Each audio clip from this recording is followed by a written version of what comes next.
સમાચાર સુરતથી જ્યાં ઉપરવાસમાં ધોધમાર વરસાદને લઈને નીચાણવાળા વિસ્તારોમાં પાણી ભરાઈ ગયા છે અને સુરતમાં જાણે કે આભ ફાટી હોય તેવી સ્થિતિનું નિર્માણ થયું છે। માંગરોળ તાલુકામાં આભ ફાટ્યાની સ્થિતિ સર્જાઈ છે। માંગરોળના મોટા બોરસરા ગામે ઘરોમાં કેડસમાં પાણી ભરાઈ ગયા છે। ઓલપાડ તાલુકાના અનેક ગામ પણ બેટમાં ફેરવાયા છે। નીચાણવાળા વિસ્તારોમાં કીમ નદીના પાણી ફરી વળતા લોકોને ભારે હાલાકી પડી રહી છે।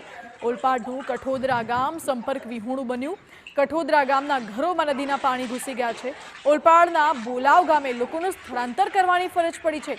કીમ નદી ગાંડીતુર બનતા કાંઠા વિસ્તારોમાં હાલ તો લોકોની હાલત કફોડી બની છે।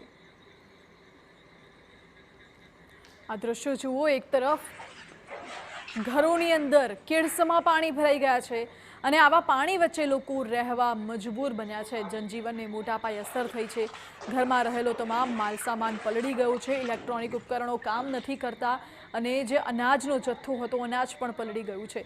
આ સાથે લોકો ઘરની બહાર નીકળી શકે એટલી પરિસ્થિતિ પણ નથી, કારણ કે અગર ઘરમાં ઘૂંટણસમાં પાણી છે તો ઘરની બહાર તો કેડસમાં પાણી છે અને આવા પાણીમાંથી બહાર નીકળવું તો કેવી રીતે, તે એક મોટો સવાલ હાલ ઉઠી રહ્યો છે।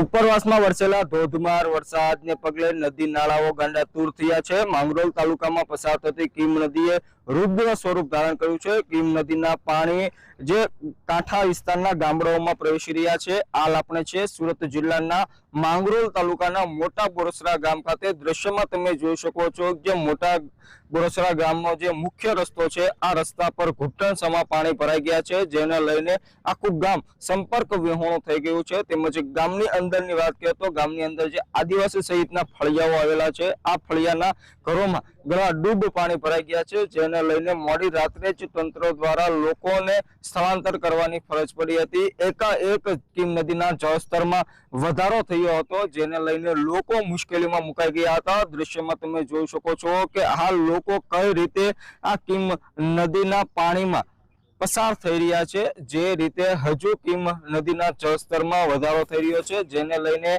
લોકો ચિંતાતુર બન્યા છે। કીમ નદી અહીંથી 1.5 થી 2 કિલોમીટર દૂર છે। એ અંદાજો લાગી શકે કે કીમ નદીનો કેટલો વહેણ છે અને કેટલા નદીના પાણી આગળ આવી ગયા છે। ઉલ્લેખનીય છે કે ભરૂચ જિલ્લાના વાલિયા તાલુકામાં ભારે વરસાદ વરસ્યો હતો, જેને લઈને આ વાલિયા વિસ્તારનું પાણી આ કીમ નદીમાં આવે છે અને કીમ નદીના જળસ્તરમાં હાલ વધારો થયો છે। સુરત જિલ્લા વહીવટી તંત્ર હરકતમાં આવી ગયું છે। સુરત જિલ્લા વહીવટી તંત્ર દ્વારા લોકોને પણ અપીલ કરવામાં આવી છે કોઈ પણ લોકો નદી કાંઠાના વિસ્તારમાં ન જાય અને કઈ પણ મદદની જરૂર હોય તો તુરંત હેલ્પલાઇન નંબરનો સંપર્ક કરે। ત્યારે જે રીતે સુરત જિલ્લામાં વરસાદ વરસી રહ્યો છે, જેને લઈને જળબંબાકારની સ્થિતિ સર્જાઈ છે, જનજીવન પ્રભાવિત થયું છે। મેહુલ પોકળવા, TV9 સુરત।